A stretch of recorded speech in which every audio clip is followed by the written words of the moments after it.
Hi to all, welcome to my channel study with Nancy. सभी को नमस्ते, सभी को राम राम और सभी का स्वागत हमारे चैनल के ऊपर। आज का जो सेशन है वो आपके लिए इम्पोर्टेंट रहने वाला है, क्योंकि हम जैसे कि अभी जो है वो हमने 3 क्लासेस जो है वो अभी तक पढ़ा दी हैं। वो भी किसके बारे में, तो 1857 की क्रांति से रिलेटेड जितने भी इम्पोर्टेंट फैक्ट आ जाते हैं, जो कि आपकी जितनी भी कम्पिटिटिव एग्जाम आ जाते हैं उनमें जो है वो क्वेश्चन आपको देखने को मिल जाता है। और इसके साथ में जो है वो ऑथेंटिक बुक, यानी कि हम आरबीएसई बुक से आपको पढ़ा रहे हैं, जो कि हमारे जितने भी एग्जाम कंडक्ट करवाने वाले आ जाते हैं उनके माइंड सेट यही बना हुआ है कि हमें जो है वो हमारा रुख जो है वो अभी शॉर्ट नोट्स या ओनली नोट्स से काम चलाने वाला नहीं होना चाहिए।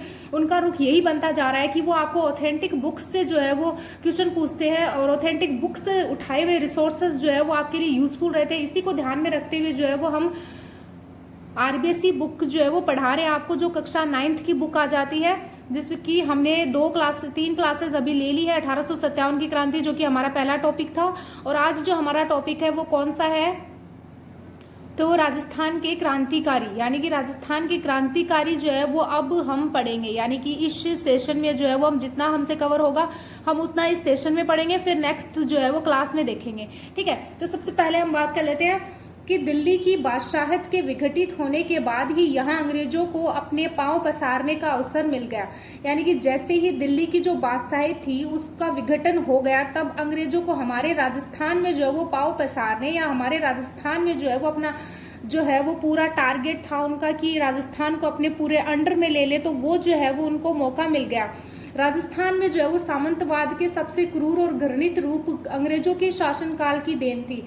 यानी कि राजस्थान में जो हमारे सामंत थे वो क्रूर और घृणित किन की देन थी या किन की वजह से हुए थे, तो वो अंग्रेजों के शासनकाल की देन थी, अंग्रेजों के शासनकाल की वजह से हुए थे, यानी कि अंग्रेजों के कारण हुए थे। परंतु इस काल के आरंभ होने के साथ ही उस शासन का विरोध भी आरंभ हो गया था। इस दौर की अनेक साम्राज्य विरोधी कविताओं का संबंध भरतपुर से है। यानी कि इस दौर की जो अनेक साम्राज्य विरोधी कविताएं आ जाती है उनका संबंध जो वो भरपूर आ जाएगा, भरतपुर तो नहीं है, ये भरपूर आएगा, नहीं। इस दौर की अनेक साम्राज्य विरोधी कविताओं का संबंध भरतपुर से है। मराठा सरदार होलकर ने यहाँ शरण ली थी। यानी कि मराठा सरदार होलकर जो आ जाते हैं उन्होंने कहाँ पे शरण ली थी, तो उन्होंने भरतपुर में शरण ली थी। कहाँ पे शरण ली थी, तो भरतपुर में शरण ली थी। ठीक है, भरतपुर के राजा रणजीत सिंह ने अंग्रेजों से संधि के बावजूद होलकर को अंग्रेजों के हवाले करने से इनकार कर दिया। यानी कि भरतपुर के जो राजा थे, उन्होंने, कौन थे भरतपुर के राजा, तो वो रणजीत सिंह थे, नाम याद रख लेना। उन्होंने अंग्रेजों से संधि कर ली, लेकिन इसके बावजूद भी जो है वो अंग्रेजों के हवाले, यानी कि किसको हवाले नहीं किया, होलकर को अंग्रेजों के हवाले करने से इनकार कर दिया। इस पर अंग्रेजों ने जो है वो भरतपुर पर हमला कर दिया। यानी कि अगर हम देखें तो दिल्ली की बादशाहित का विघटन होने के बाद में अंग्रेजों ने राजस्थान में पांव पसारना जो है वो स्टार्ट कर दिया, या पांव पसारने के अवसर इनको मिल गए थे। राजस्थान में जो सामंतवाद था वो सबसे क्रूर और घृणित रूप धारण करते हुए जा रहा था। वो इस वजह से जा रहा था क्योंकि अंग्रेजी शासनकाल की जो है वो उनको देन थी, या मात कर सकते हैं कि अंग्रेजों की वजह से जो है वो सामंतवाद जो था वो ऐसे क्रूर और घृणित बनते जा रहा था। परंतु इस काल के आरंभ होने के साथ ही उस शासन का विरोध भी आरंभ हो गया था। इस दौर की अनेक साम्राज्य विरोधी कविताओं का संबंध जो है वो कौन से डिस्ट्रिक्ट से आ जाता है, तो वो भरतपुर से आ जाता है। भरतपुर से कैसे आ जाता है कि भरतपुर के महाराजा आ जाते हैं जिनका नाम क्या आ जाता है, रणजीत सिंह आ जाता है। रणजीत सिंह भरतपुर के महाराजा आ जाते हैं। रणजीत सिंह ने जो है वो अंग्रेजों के साथ में संधि कर ली थी, लेकिन अंग्रेजों के साथ में संधि करने के बावजूद जो है वो अंग्रेजों ने कहा था कि जो होलकर आ जाते हैं, यानी कि मराठा सरदार होलकर जो है वो उनको अंग्रेजों को सौंप दो। लेकिन रणजीत सिंह ने किसको नहीं सौंपा, तो मराठा सरदार होलकर को नहीं सौंपा अंग्रेजों का। तो इस वजह से जो है वो अंग्रेज जो थे उन्होंने भरतपुर पर हमला कर दिया। अब भरतपुर पर तो हमला करेंगे ही ना, कि अगर उन्होंने जो है वो अंग्रेजों की बात नहीं मानी। फिर हम बात करते हैं कि भरतपुर से संबंधित एक कविता कवि राजा बाकीदास, नाम याद रख लेना क्योंकि इनसे बार बार क्वेश्चन आता है, कवि राजा बाकीदास की है। भरतपुर से संबंधित एक कविता कवि राजा बाकीदास की है, वह भरतपुर नरेश। अच्छा, कविता मैं आपको पढ़ के बता देती हूँ एक बार, कौन सी है।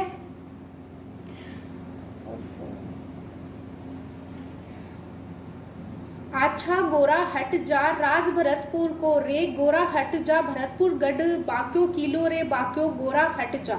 यानी कि गोरा का मीन्स यानी कि अंग्रेजों से ही दे रहे हैं बाकीदास जी। और ये कविता किसकी आ जाती है, तो ये बाकीदास जी की कविता आ जाती है, वह जोधपुर नरेश मानसिंह के राजकवि और उनके काव्य गुरु थे।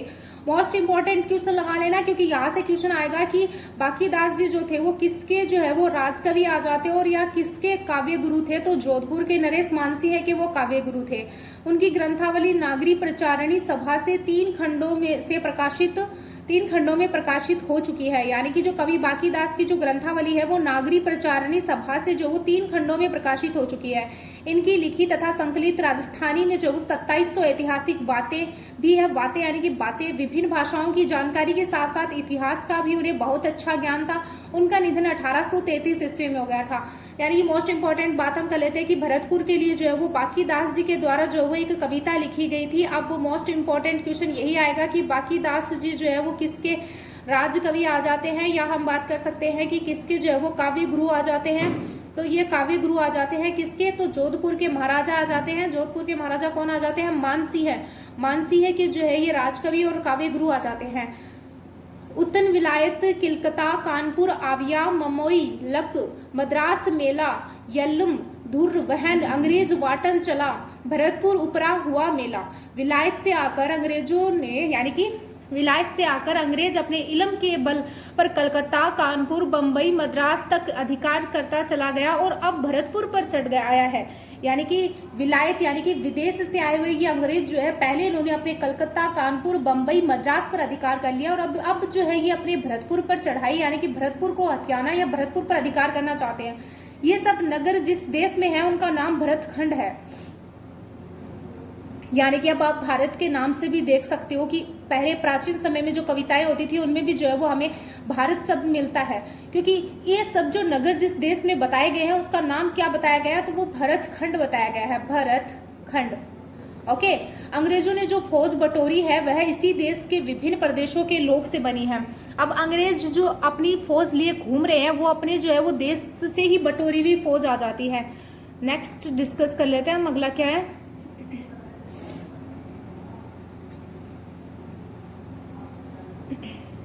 सैन रिजिमेंट असंख मल्टना तनी संग भड़ तिलंग भंग किलंग तना मिलिया अभंग जंग भरतखंड पारका उसर उए मारका वजंद्र रे दुरंग मिलिया।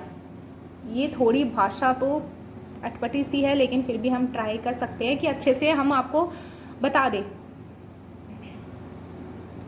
कवि बाकीदास जी, अगर किसी को कवि बाकीदास जी को देखना है तो आप देख सकते हो, ये हमारे कवि बाकीदास जी आ जाते हैं। कवि बाकीदास जी आ जाते हैं। इनका निधन कब हुआ था, तो 1833 ईस्वी में इनका निधन हो गया था। ये जो है वो जोधपुर के महाराजा मानसिंह के राजकवि,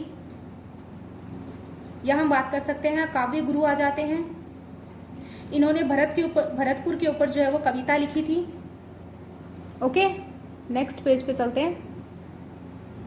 कवि राजा बाकीदास कविता में उल्लास का सवर है क्योंकि अंग्रेज आक्रमणकारी विजय न हुए थे। गीत की 2 मजेदार पंक्तियां, थया वलहीन लश्कर फिर गथान रा चीन इनोन रा इलम चलिया, फिरंगिस्तान का लश्कर बलहीन हो गया। यानी कि जो फिरंगिस्तान था उसका जो पूरा लश्कर था वो बलहीन हो गया। चीन और यूनान से जो इल्म सीखा था वह व्यर्थ हो गया। भारत के सामंत बिना लड़े ही अपनी भूमि शत्रु को सौंपते जाते हैं। इससे कवि का बाकीदास बहुत दुखी थे। इस सामंत में राजस्थान के सामंत सबसे आगे थे। आयो अंग्रेज मुल्क रे ऊपर आहस लिधा खिंची उरा धनिया मरे ने धिधी धरती धनिया उभो गई धरा। यानी कि ये लाइन किसकी आ जाती है कि आयो अंग्रेज मुल्क रे ऊपर। तो ये बार बार यहाँ तक कि SI का एग्जाम हुआ था उसमें भी जो है ये पूछा गया था कि ये लाइन किसकी आ जाती है। तो ध्यान रख लेना, ये बाकीदास जी के द्वारा जो है वो कही गई लाइन्स आ जाती हैं। ठीक है, नेक्स्ट हम बात कर लेते हैं कि अंग्रेज मुल्क पर चढ़ आया है, उसने देश का सत खींच लिया है। अब के स्वामियों के कभी प्राण रहते भी धरती उनके हाथ से निकल गई है। गीत के अंत में राज्यों के नाम लेकर कवि ने उनके स्वामियों को फटकार लगाई है। ठीक है, तो इतनी जो मेन इंपॉर्टेंट टॉपिक्स थे जो हमारे एग्जाम में आ सकते हैं वो मैंने आपको बता दिए हैं। पुर जोधाना उदयपुर जयपुर यह धोरा खुटा प्रियाण ओके गई आवसी ओके बाके आसल किया बखान। जोधपुर उदयपुर जयपुर आदि ने अपने गौरव का नाश कर दिया। देश को गुलाम होना था और वह हो गया। यानी कि देश को गुलाम होना था और वह क्या हो गया, स्टेज को गुलाम होना था और वह हो गया। जब आज़ाद होना होगा तब हो जाएगा, तुम्हारे किए अब कुछ नहीं होने का। यानी कि इस कविता में क्या लिखा हुआ था उसके बारे में हम बातें कर रहे हैं। सच्ची बात तो मैंने सच्चाई के तरीके से प्रकट कर दिया है। अंग्रेजों से संधि करके गद्दी बचाए रखने वाले सामंत वास्तव में स्वाधीन नहीं है, ये तथ्य बांकीदास जी सामने स्पष्ट करते हैं। आगे स्थिति बदलेगी यह आशा भी उन्हें है। सन 1857 ईस्वी में पहले ब्रिटिश फौज के कुछ सैनिकों ने राजस्थान में विद्रोह किया था। यानी कि ब्रिटिश फौज के कुछ सैनिकों ने जो वो राजस्थान में विद्रोह किया था। इस प्रसंग में डूंगर जी और जोहार जी प्रसिद्ध है। इन दोनों का नाम याद रख लेना, मोस्ट इंपॉर्टेंट है, क्वेश्चन पूछते हैं। उन पर लोकगीत रचे गए थे। किन के ऊपर लोकगीत रचे गए थे? तो डूंगर जी और जोहार जी के ऊपर लोकगीत रचे गए थे। स्वतंत्रता संग्राम यानी कि राजस्थान स्वतंत्रता संग्राम काव्य में दिए हुए विवरण के अनुसार 1818 ईस्वी में अंग्रेज ने संधि की। शेखावाटी क्षेत्र के लोगों ने इसका विरोध किया। विरोध के दमन के लिए अंग्रेजों ने शेखावाटी ब्रिगेड संगठित किया। यानी कि जब उन्होंने विरोध किया तब शेखावाटी के लोगों ने जब इस बात का विरोध किया तब अंग्रेज जो थे उन्होंने शेखावाटी ब्रिगेड को संगठित किया या शेखावाटी ब्रिगेड का निर्माण किया। 1834 ईस्वी में डूंगर जी के नेतृत्व में इस ब्रिगेड के कुछ सैनिकों ने विद्रोह कर दिया। अब जो शेखावाटी ब्रिगेड थी उसके जो कुछ सैनिक थे उन्होंने 1834 ईस्वी में डूंगर जी के नेतृत्व में इस ब्रिगेड ने कुछ सैनिकों ने विद्रोह कर दिया। 1838 ईस्वी में अंग्रेजों ने डूंगर जी को पकड़ लिया। उसके 4 साल ही बाद जो है वो डूंगर जी को अंग्रेजों ने पकड़ लिया और उन्हें आगरा के किले में कैद कर दिया। अब डूंगर जी और जोहार जी थे, उनके बारे में जो है वो बेसिक से जानकारी आपसे पूछ लेंगे कि ये जो है वो जो बड़े व्यापारी आ जाते हैं उनसे धन इकट्ठा किया करते थे और गरीबों में बांट दिया करते थे। तो 1838 ईस्वी में किनको गिरफ्तार कर लिया गया था? तो डूंगर जी को गिरफ्तार कर लिया गया था और उनको गिरफ्तार करके जो है वो अजमेर वाली जो आगरा के किले में जो है उनको कैद कर दिया गया था। जोहार जी ने अपने सहयोगियों को लेकर किले पर हमला किया। अब जो जोहार जी लास्ट में बच गए थे, ये गिरफ्तार नहीं हुए थे, तो उन्होंने अपने सहयोगियों को लेकर जो वो किले पर हमला किया और डूंगर जी को जो वो छुड़ा लिया। वहां से निकलकर इन्होंने नसीराबाद की छावनी पर हमला किया। अब डूंगर जी को छुड़ाने के बाद में उन्होंने सीधे कहां पर हमला किया था? तो वो याद रख लेना, नसीराबाद की छावनी पर हमला किया था। अंग्रेजों का खजाना लूट लिया और इससे उनके साहस और शौर्य की गाथा सत्र यानी चारों तरफ फैल गई। अनेक समकालीन कवियों ने उन पर अनेक कविताएं लिखी। लोक में उनके संबंधित गाथा जो छावनी के नाम से प्रसिद्ध गाई जाने लगी। अंग्रेजों के विरुद्ध वीरतापूर्ण कार्यों से प्रेरित होकर जो वो लोक कविता रची गई, वह इस राजस्थान की जनता के नवजागरण का माध्यम बने। अब राजस्थान की जनता के लिए नवजागरण का माध्यम कौन बने थे? तो वो डूंगर जी बने थे और जवाहर जी बने थे। तो इनका नाम याद रख लेना। 1857 ईस्वी का स्वागत कवि सूर्यमल मिश्र अथवा सूरजमल ने भी किया था। तो अब इन इम्पोर्टेंट जो है वो कवियों के ऊपर हम डिस्कस करेंगे। तो हमने जो है वो बांकीदास जी के ऊपर तो हमने बात कर ली कि बांकीदास जी से रिलेटेड क्या क्या फैक्ट थे। अब नेक्स्ट जो हम पढ़ेंगे, जिनके बारे में हम पढ़ेंगे, वो सूर्यमल मिश्रण जी आ जाते हैं। ठीक है, तो 1857 ईस्वी का स्वागत कवि सूर्यमल अथवा सूरजमल ने किया। बिरम बरसा बीतियो गण चोचंद गुणिस बिसहर तिथु गुरु जेठ बढ़े समय पलटी सिस। अब आपको इस लाइन का अर्थ भी बता देते हैं। माँ कवि सूर्यमल मिश्रण जी को देख लो आप कि ये इनकी फोटो थी। नेक्स्ट हम बात करते हैं, हिंदुस्तान में अब कुछ परिवर्तन हो, अब कुछ उथल पुथल हो, इसी आशा आकांक्षा में स्वतः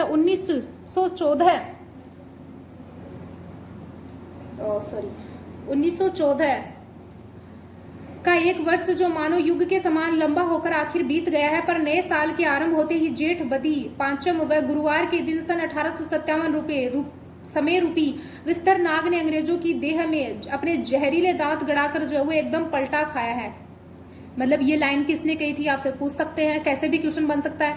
तो वो आप याद रख लेना किसने कही थी, सूर्यमल मिश्रण जी ने कही थी।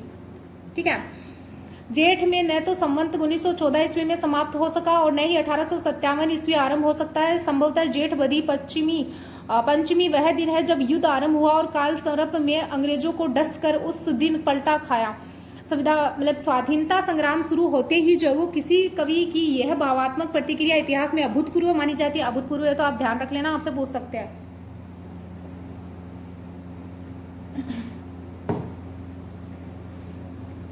इसके बाद सूर्यमल जनता को संघर्ष के लिए प्रेरणा देते हुए और भी दोहे लिखते रहे। सूर्यमल की उत्कृष्ट कृति वीर सत्सई बहुत इंपॉर्टेंट है, बार बार पूछी गई है। तो हम इस सूर्यमल मिश्रण की उत्कृष्ट कृति वीर सत्सई के संपादकों ने उसकी भूमिका में कवि पर सन 57 के संग्राम का प्रभाव स्वीकार करते हुए लिखा है। जिस समय सत्सई का निर्माण हुआ उस समय देश में 1857 ईस्वी के विद्रोह की ज्वाला भड़क रही थी। अब आपसे पूछ सकते हैं कि 1857 की क्रांति के समय जो है वो किसके द्वारा जो है वो कविता लिखी गई थी, तो सूर्यमल मिशन के द्वारा जो वो वीर सतसई लिखी गई थी। बहुत इंपॉर्टेंट है, वीर सतसई किसके द्वारा लिखी गई थी, तो सूर्यमल मिशन के द्वारा लिखी गई थी। सूर्यमल मिशन के द्वारा जो है वो वीर सतसई लिखी गई थी। ओके, जिस समय सतसई का निर्माण हुआ उस समय देश में 1857 ईस्वी के विद्रोह की ज्वाला भड़क रही थी। सारा देश विदेशी सत्ता का तख्ता पलटने के लिए उग्र हो उठा था। गद्दरकालीन परिस्थितियों का कवि पर बड़ा स्फूर्तिदायक प्रभाव पड़ा था। लोगों को प्रेरणा देने के लिए जो कुछ उन्होंने लिखा पढ़ी कि वह सब तात्कालिक परिस्थितियों के दबाव के कारण पोशीदा रूप में हुई। सूर्यमल स्वाधीनता संग्राम से प्रभावित होने वाले साहित्यकारों के अलावा उसके राजनीतिक संगठनकर्ता भी थे। यानी कि हम जो है वो फास्ट इसलिए थोड़ा कर रहे हैं क्योंकि हम जो है वो उन्हीं फैक्ट्स के ऊपर जो है वो मतलब ध्यान देंगे या ज्यादा फोकस रहेंगे जहां से हमारे क्वेश्चन बन सकते हैं। अब इन सब चीजों से तो क्वेश्चन बन ही नहीं सकते हैं, तो मैं फटाफट से रिविजन के तौर पर जो है वो रीडिंग मार देती हूँ जिससे कि आप एक बार जो है वो रिकॉल कर लेना। और नेक्स्ट जो हमारे मोस्ट इंपॉर्टेंट क्वेश्चन बनेंगे हम वहां पे जो है फोकस कर लेंगे, यानी कि वहां पर जो है वो हम देख लेंगे। ठीक है, सन 57 में बड़े सामंतों ने आम तौर से अंग्रेज को साथ दिया। यानी कि हमारे जो आप सभी को मैंने 1857 की क्रांति पढ़ाई थी उसमें मैंने आपको बताया था कि बड़े बड़े जो हमारी रियासतें आ जाती हैं उन रियासतों के जो सामंत थे, सामंत या शासक बात कर लो, सामंतों ने तो नहीं दिया था ज्यादातर, मेवाड़ वालों ने तो नहीं दिया था, लेकिन मारवाड़ के सामंतों ने तो मेवाड़ वाले जो सामंत थे उन्होंने तो इतना ज्यादा सपोर्ट नहीं किया क्रांतिकारियों को, लेकिन मारवाड़ वालों ने किया था। सन 57 में बड़े सामंतों ने आमतौर से अंग्रेजों का साथ दिया, छोटे सामंतों ने जनता का साथ दिया। देसी पलटनों के विद्रोही सैनिकों ने इन सामंतों को साथ लेकर अंग्रेजों से युद्ध किया। यह विशेषता आहुआ के युद्ध में साफ दिखाई देती है। आहुआ के संघर्ष पर रचे जाते ये स्वाभाविक था। अब आहुआ का संघर्ष क्या था, आहुआ का युद्ध क्या था, इसके बारे में मैंने आपको बता दिया था कि कब हुआ था आहुआ का युद्ध। आहुआ का युद्ध 8 सितंबर 1857 ईस्वी को आहुआ का युद्ध हुआ था। उसके बाद में जिसमें कि अंग्रेजों की हार हो गई थी और जो ठाकुर कुशाल सिंह जो थे वो विजयी हो गए थे। फिर उसके बाद में जो जॉर्ज पैट्रिक लॉरेंस जो थे वो 18 सितंबर 1857 ईस्वी को जो है वो वापस से सेना लेके आते हैं और युद्ध करते हैं, जिसमें कि आहुआ के ठाकुर कुशाल सिंह हार जाते हैं। वणिया वाली कोचर मोय कालो गो धड़ियो गो, राजा जी रे भेजो तो फिरंगी लड़ियो ओ, काली टोपी रो हे ओ काली टोपी रो, फिरंगी फैलावे की धो ओ काली टोपी रो। आवे की धरती पर फिरंगी आधमका, उसको बाहर खदेड़ने के लिए गांव की गोचर में काले सिपाही डटे हुए हैं। फिरंगी का पक्ष लेकर उसके साथ हमारा राजा भी आया है, यानी कि राजा उनके साथ में थे। गोरी देह वाला यह फिरंगी निरंतर फैलाव करता जा रहा है। ऐसे ही एक कवि गिरवरदान थे,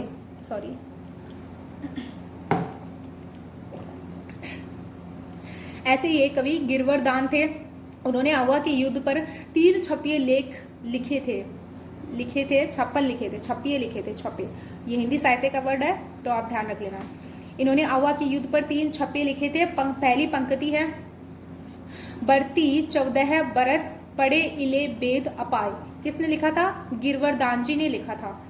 यहाँ सन 1857 ईस्वी में धरती पर जो उथल पुथल हुई है उसकी ओर संकेत है। अंतिम पंक्ति, आजाद हिंद करावा उमंग निडर आहुआ नाथ रे।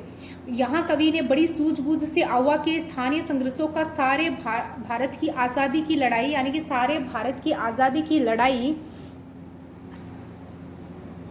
से जोड़ा है, यानी कि सारे भारत की आजादी से जोड़ा है। बंग भंग के बाद में, अब ये जो बंग भंग था यह स्वदेशी आंदोलन था, वो कब चला था, तो 1905 ईस्वी में जो वो स्वदेशी आंदोलन चला था। बंग भंग के बाद स्वदेशी आंदोलन ने जोर पकड़ा। इसके साथ ही सशस्त्र क्रांति के प्रयास आरंभ हुए। ये प्रयास राजस्थान में भी हुए। इनकी विशेषता यह है कि वे आरंभ से ही समाज सुधार और शिक्षा प्रसार से जुड़े हुए रहे। क्रमशः इन्होंने किसानों को आधार बनाकर जन आंदोलन का रूप लिया था, जिसमें कि हमारा सबसे इम्पोर्टेंट जो है वो बिजोलिया किसान आंदोलन था, जिसके बारे में आप सभी को पता ही है और आगे हम नेक्स्ट पढ़ाएंगे भी। यद्यपि उनका क्षेत्र सीमित था, फिर भी उन्होंने देश के सामने जो वो मिसाल रखी। अब हम बात कर लेते हैं हमारे मोस्ट इम्पोर्टेंट जो क्रांतिकारी आ जाते हैं उनके बारे में। आरएस मेंस 2018 में आया हुआ क्वेश्चन है, तो हमने वो भी हाईलाइटेड किया है कि कौन सा क्वेश्चन आ सकता है। ये आरएस के लिए भी बहुत ज़्यादा इंपॉर्टेंट है और इसके साथ में ऑल कंपटीशन एग्जाम के लिए भी इंपॉर्टेंट है। ऑल कंपटीशन एग्जाम के लिए मैं आपको फैक्ट नोट करवा दूंगी, तो आप वो छोटे छोटे जो है वो नोट्स बनाते जाना। नेक्स्ट जो आरएस के लिए इंपॉर्टेंट होगा वो भी हम कवर करवा देंगे, ठीक है। अब तो आगे हम देखते हैं डूंगर जी और जवाहर जी के बारे में। अब ये कहाँ से आते हैं, तो डूंगर जी जवाहर जी जो है वो सीकर जिले से आते हैं। 1857 ईस्वी के स्वतंत्रता संग्राम में सीकर क्षेत्र के काका और भतीजा, अब इनको किस नाम से जाना जाता था, काका भतीजा डूंगर जी जवाहर जी प्रसिद्ध देशभक्त हुए। डूंगर जी शेखावाटी ब्रिगेड में रिसालेदार थे। अब ये जो डूंगर जी जो थे, जो काका थे और भतीजा कौन था, जवाहर जी थे।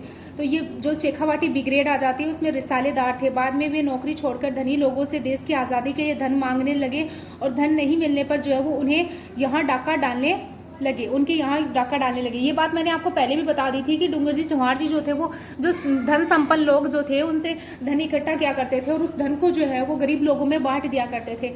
इस धन से वे निर्धन व्यक्तियों की भी सहायता करते थे। इन दोनों ने जो है वो अपने साथियों की सहायता से कई बार अंग्रेज छावनियों को भी लूटा है। और डूंगर जी के साले भैरव जी ने डूंगर जी को भोजन पर अपने यहाँ बुलाया। अब आपसे पूछ लेंगे कि डूंगर जी के साले को मतलब किसने जो है वो भोजन पर बुलाया था, तो वो डूंगर जी के साले भैरव सिंह ने जो है वो डूंगर जी को भोजन पर अपने यहाँ बुलाया। तो भोजन पर जो है वो अपने यहाँ किसने बुलाया था, तो भैरव सिंह ने बुलाया था और वहाँ अत्यधिक शराब पिलाकर उन्हें पकड़वा दिया। अब भैरव सिंह ने उनके साथ में धोखा कर लिया क्योंकि डूंगर जी को बहुत सारी शराब पिलाकर जो है वो भैरव सिंह ने जो उनको पकड़वा दिया। अंग्रेजों ने उन्हें आगरा के दुर्ग में बंद कर दिया। डूंगर जी की पत्नी ने फटकार से जवाहर जी ने उन्हें छुड़वाने की प्रतिज्ञा की।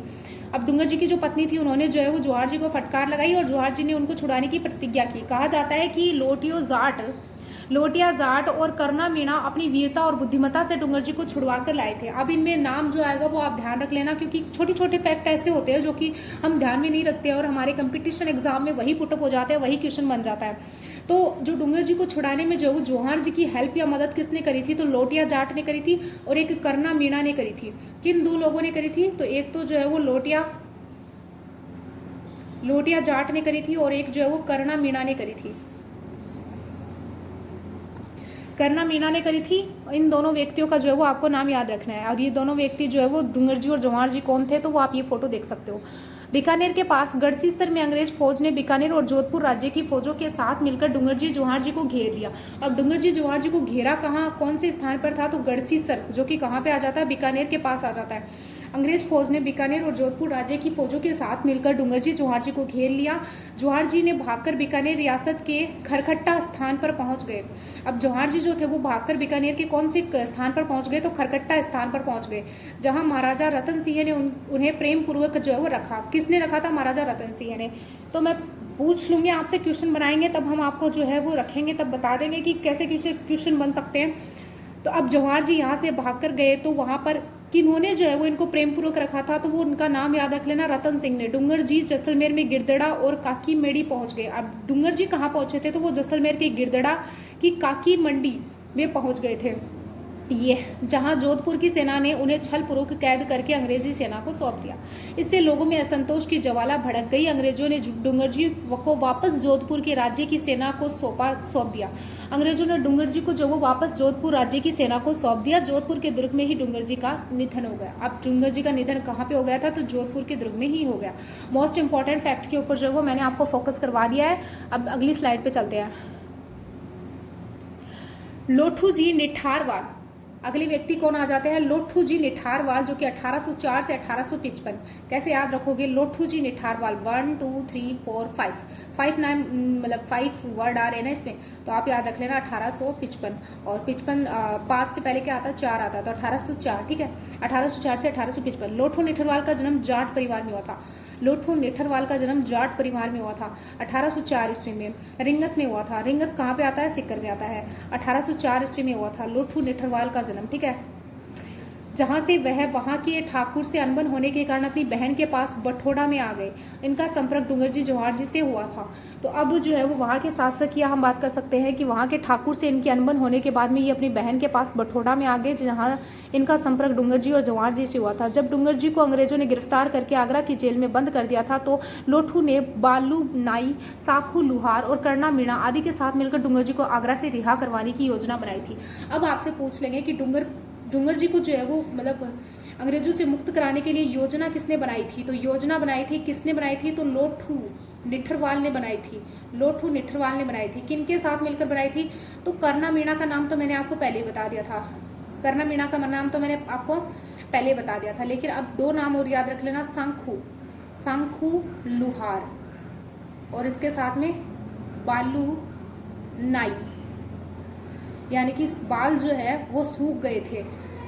फिर 2 व्यक्तियों के नाम याद हो गए। बाल जो है वो सूख गए थे। योजना बनाई किसने? लाठू ने। किसको मुक्त करवाने के लिए? डूंगर जी को मुक्त करवाने के लिए। डूंग जी या डूंगर जी भी बोल देते हैं इनको, डूंग जी को मुक्त करवाने के लिए जो है वो योजना बनाई थी। किसने बनाई थी? सांखू लोहार ने, करना मीणा ने और बालू नोई के साथ में मिलकर लोठू जी ने बनाई थी। आदि साथ मिलकर डूंगर जी को आगरा केस से रिहा करवाने की योजना बनाई और अंग्रेजों को चकमा देने के लिए अपने साथियों के साथ एक बारात के रूप में आगरा पहुंचे और अदम्य साहस का परिचय देते हुए डूंगर जी को रिहा करवा लाए। इसके बाद लोठू जी डूंगर जी जौहर जी के साथ अंग्रेज विरोधी गतिविधियों का अंजाम देते रहे। 1855 ईस्वी में उनकी मृत्यु हो गई। यानी कि लोठू जी की मृत्यु कब हो गई थी? तो 1855 ईस्वी में उनकी मृत्यु हो गई थी। अब आता है कि अमरचंद बाठिया, जो कि मोस्ट इंपॉर्टेंट है, क्वेश्चन यहीं से आएगा, ध्यान से देख लेना। अमरचंद बाठिया बीकानेर के आ जाते हैं। अमरचंद बाठिया कहाँ के आ जाते हैं? बीकानेर के आ जाते हैं। 1793 अमरचंद बाठिया कहाँ के आ जाते हैं? तो वो बीकानेर के आ जाते हैं। 1793 से लेकर 1858 में जो है वो अमरचंद बाठिया आ जाते हैं। देश के प्रथम स्वतंत्रता संग्राम 1857 ईस्वी में राजस्थान के प्रथम व्यक्ति जिन्हें ब्रिटेन सत्ता ने फांसी पर लटकाया था। क्वेश्चन पूछेंगे यहाँ से, मोस्ट इंपॉर्टेंट कर लेना, लाइन लगा लेना या फिर हाईलाइट कर लेना किताब में कि देश के प्रथम स्वतंत्रता संग्राम कौन? 1857 की क्रांति। उसमें राजस्थान के प्रथम व्यक्ति जिन्हें ब्रिटेन सत्ता के द्वारा फांसी पर लटकाया गया था वो कौन आ जाते हैं? तो वो अमरचंद बाठिया जी आ जाते हैं। वह राजस्थान निवासी अमरचंद बाठिया था जो ग्वालियर में अपना व्यापार चलाता था। क्या पर व्यापार चलाते थे? ग्वालियर में। उन्होंने अपनी पूरी धन संपत्ति तात्या टोपे को दी थी। क्वेश्चन आ जाएगा कि तात्या टोपे को अपनी पूरी धन संपत्ति किसने दी थी? तो वो अमरचंद बाठिया ने दी थी, जिससे वह आजादी की लड़ाई को चालू रख सके। यही कुर्बानी बाद में उनकी फांसी का कारण बनी थी। तो अमरचंद बाठिया से 2 ही क्वेश्चन बन सकते हैं। इन्होंने अपनी संपत्ति जो थी वो तात्या टोपे को दे दी थी और इसके बाद में जो है वो राजस्थान के प्रथम व्यक्ति आते हैं जिन्हें ब्रिटेन सत्ता के द्वारा जो वो फांसी पे लटका दिया गया था। ग्वालियर में जो है ये व्यवसाय किया करते थे। इनका जो है वो 1857 की क्रांति से संबंध आता है। ये कहाँ के आ जाते हैं? तो ये बीकानेर के आ जाते हैं और इसके साथ में जो है इनका टाइम पीरियड कितना आता है? तो ये 1793 से लेकर जो है वो 1858 ईस्वी तक आ जाते हैं। अब आते हैं अगले मोस्ट इंपॉर्टेंट विजय सिंह पथिक, जो कि 1882 से लेकर 1954 से जो आ जाते हैं, मतलब वैसे 1954 तक आ जाते हैं विजय सिंह पथिक। मोस्ट इंपॉर्टेंट इसलिए बता रही हूँ क्योंकि यहाँ से बार बार क्वेश्चन आता है। विजय सिंह पथिक जो है वो 1882 से लेकर जो है वो 1882 से लेकर 1954 तक विजय सिंह पथिक आ जाते हैं। वैसे विजय सिंह पथिक ये मिलता जुलता है तो याद रख लेना, बिजोलिया से संबंधित संबंध आ जाता है विजय सिंह पथिक का। विजय सिंह पथिक का संबंध कहाँ से आ जाता है? तो वो बिजोलिया से जो है वो विजय सिंह पथिक का संबंध आ जाता है। भारत में प्रसिद्ध क्रांतिकारी भूप सिंह, इनका जो है वो राजस्थान पुलिस में जो है ये नाम पूछा गया था कि बिजोलिया मतलब विजय सिंह पथिक का जो है वो वास्तविक नाम या मतलब हम बात कर सकते हैं बचपन का नाम क्या आ जाता है? तो भारत के प्रसिद्ध क्रांतिकारी भूप सिंह विजय सिंह पथिक का जन्म जो वो कब हुआ था? 1882 ईस्वी में ग्राम गुठावली, जिला बुलंदशहर, उत्तर प्रदेश में हुआ था। विजय सिंह पथिक जो आ जाते हैं उनका जन्म जो है वो कहाँ पे हुआ था? तो 1882 ईस्वी में जो है वो ग्राम यानी कि गांव कौन सा आ जाता है? तो गुठावली आ जाता है। और कहाँ पे आ जाता है ये गुठावली गांव? उत्तर प्रदेश में आ जाता है, यूपी में आ जाता है। यूपी के भी जो है वो कहाँ पे आ जाता है? तो बुलंदशहर में आ जाता है, बुलंदशहर में आ जाता है। इनका संबंध हमारे बिजोलिया से आ जाता है। और ये जो है इनका वास्तविक नाम क्या आ जाता है? वास्तविक नाम इन्हें भूप सिंह कहते हैं, यानी कि भूप सिंह इनका वास्तविक नाम आ जाता है। राजस्थान पुलिस में जो है वो पूछा गया था तो आप ध्यान में रख लेना। और इसके साथ में जो है वो में हुआ और इनकी कर्मभूमि राजस्थान आ जाती है, यानी कि कार्य करना जो है वो इन्होंने राजस्थान में किया था। विजय सिंह पथिक वीर भारत सभा एवं राजस्थान सेवा संघ के संस्थापक, मोस्ट इंपॉर्टेंट है। तो विजय सिंह पथिक जो आते हैं वो वीर भारत सभा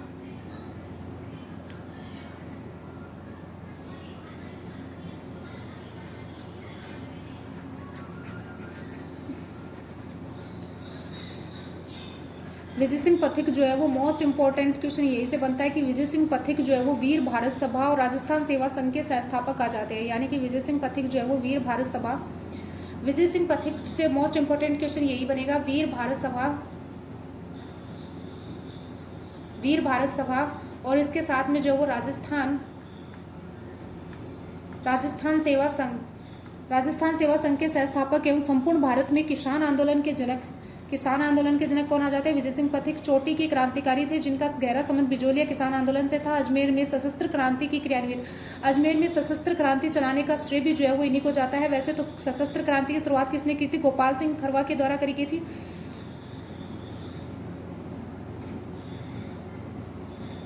सशस्त्र क्रांति की क्रियान्विति क्रांतिकारियों की भर्ती और प्रशिक्षण में महत्वपूर्ण भूमिका निभाई थी। साथ ही राजस्थान केसरी, नवीन राजस्थान, तरुण राजस्थान आदि समाचार पत्रों के माध्यम से राजस्थान में जनजागृति फैलाने के अग्रणी भूमिका निभाई थी। नाम याद रख लेना, राजस्थान केसरी, नवीन राजस्थान और तरुण राजस्थान, तीनों याद रख लेना कि राजस्थान केसरी और नवीन राजस्थान और तरुण राजस्थान। विजय सिंह पथिक जी की फोटो देख लो आप, यही है विजय सिंह पथिक जी। अर्जुन लाल सेठिया, नेक्स्ट हम बात कर लेते हैं अर्जुन लाल सेठिया। अमरचंद भाटिया कहाँ से थे? बीकानेर से थे। अब अर्जुन लाल सेठिया कहाँ से हैं? तो 1880 से लेकर 1941 तक, यानी कि 1880 से लेकर जो है 1941 तक जो अर्जुन लाल सेठिया का संबंध आ जाता है। और अर्जुन लाल सेठिया कहाँ से आ जाते हैं? तो ये जयपुर से आ जाते हैं। राजस्थान में स्वतंत्रता आंदोलन के प्रसिद्ध स्वतंत्रता सेनानी क्रांतिकारी अर्जुन लाल सेठिया, जन्मभूमि जयपुर आ जाती है। अर्जुन लाल सेठिया ने राजस्थान में सशस्त्र क्रांति और जन जागृति का अलख जगाया। नाम याद रख लेना, अर्जुन लाल सेठिया के द्वारा भी जो है वो सशस्त्र क्रांति की जो है वो अलग जगाई थी। और सशस्त्र क्रांति को अजमेर में क्रियान्वित करने का काम जो वो विजय सिंह पथक के द्वारा किया गया था। सेठी ने जो है वो जयपुर में सन 1905 में जन शिक्षा प्रचारक समिति, सबसे इंपॉर्टेंट क्वेश्चन है यही से क्वेश्चन आएगा, की स्थापना की थी। तो जो अर्जुन लाल सेठिया थे उन्होंने 1905 ईस्वी में, डेट याद रख लेना, 1905 ईस्वी में जो वो जैन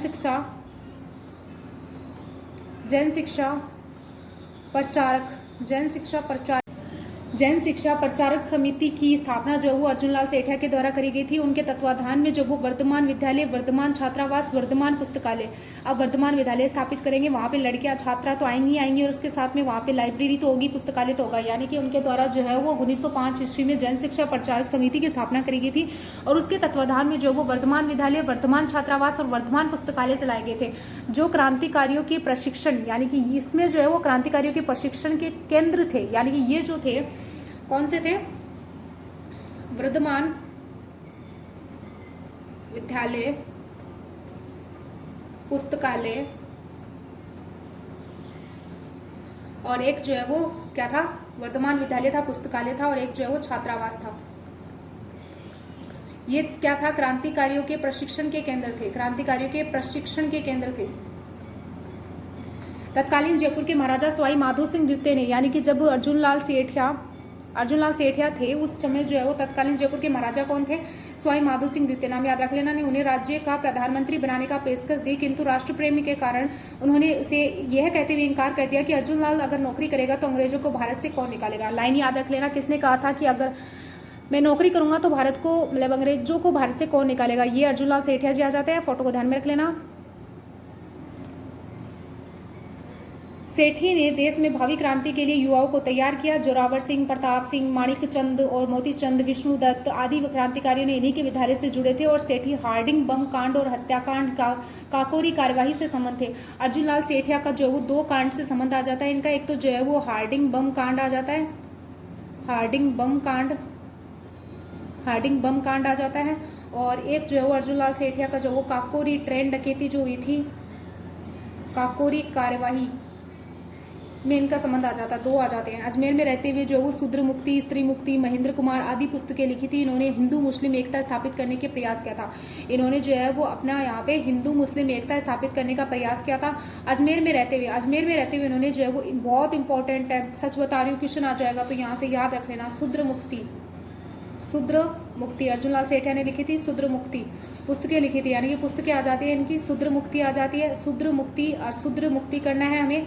और इसके साथ में स्त्री की मतलब स्त्रियों के साथ में जो गलत व्यवहार होता रहता है उनको मुक्त करना है, स्त्री मुक्ति करना है। और एक महेंद्र कुमार, यानी कि महेंद्र इनका कोई फ्रेंड होगा तो महेंद्र कुमार, मैं जस्ट याद करने के लिए बता रही हूँ कि आपको याद होनी चाहिए, आपके एग्जाम में आपको याद आ जानी चाहिए। शूद्र मुक्ति और स्त्री मुक्ति और महेंद्र कुमार इनकी पुस्तकें आ जाती हैं, ठीक है। और केसरी सिंह बारठ जी जो आ जाते हैं, इनके बारे में हम कल डिस्कस करेंगे। आज के लिए इतना बहुत है। तो अगर वीडियो अच्छा लगा हो तो लाइक, शेयर और सब्सक्राइब जरूर करें एंड टेलीग्राम चैनल जरूर ज्वाइन कर लें, क्योंकि इसकी PDF जो है वो आपको टेलीग्राम चैनल पर मिल जाएगी। Okay, bye.